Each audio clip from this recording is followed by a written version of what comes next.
एक समय की बात है।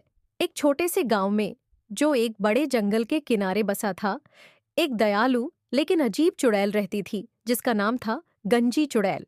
अन्य चुड़ैलों की तरह उसके लंबे और सुंदर बाल नहीं थे, बल्कि उसका सिर चमचमाता हुआ गंजा था।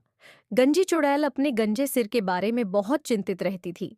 वह अपने सिर को टोपी और स्कार्फ से ढककर रखती थी, लेकिन फिर भी गांव के लोग उसे गंजी चुड़ैल कहकर पुकारते थे, जिससे वह बहुत दुखी होती थी।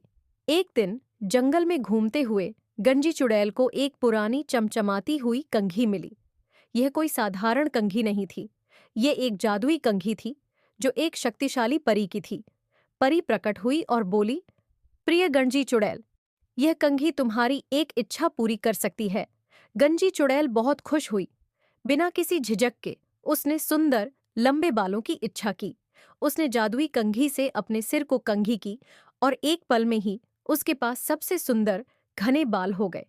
गांव वाले उसकी इस बदलती रूप को देखकर हैरान रह गए और उसे सुंदर चुड़ैल कहकर बुलाने लगे। गंजी चुड़ैल खुश थी, लेकिन जल्द ही उसे एहसास हुआ कि उसके बाल बहुत लंबे और संभालने में मुश्किल थे।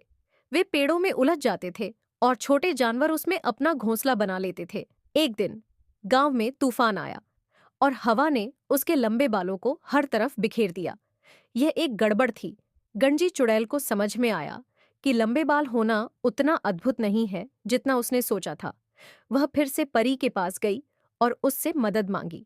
परी मुस्कुराई और बोली, सच्ची सुंदरता भीतर से आती है। तुम जैसी हो वैसी ही विशेष हो। उसने अपनी छड़ी हिलाई और गंजी चुड़ैल के बाल फिर से गायब हो गए, जिससे वह फिर से गंजा हो गई। लेकिन इस बार गंजी चुड़ैल खुश और आत्मविश्वास से भरी हुई थी।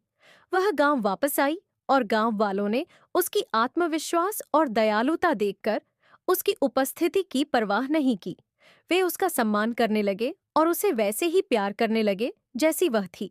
उस दिन के बाद से गंजी चुड़ैल खुशी खुशी रहने लगी, अपनी विशिष्टता को अपनाते हुए और दूसरों को भी ऐसा करने की शिक्षा देने लगी। और हर बार जब वह अपनी परछाई देखती तो वह मुस्कुराती, यह जानकर कि सच्ची सुंदरता दिल से चमकती है।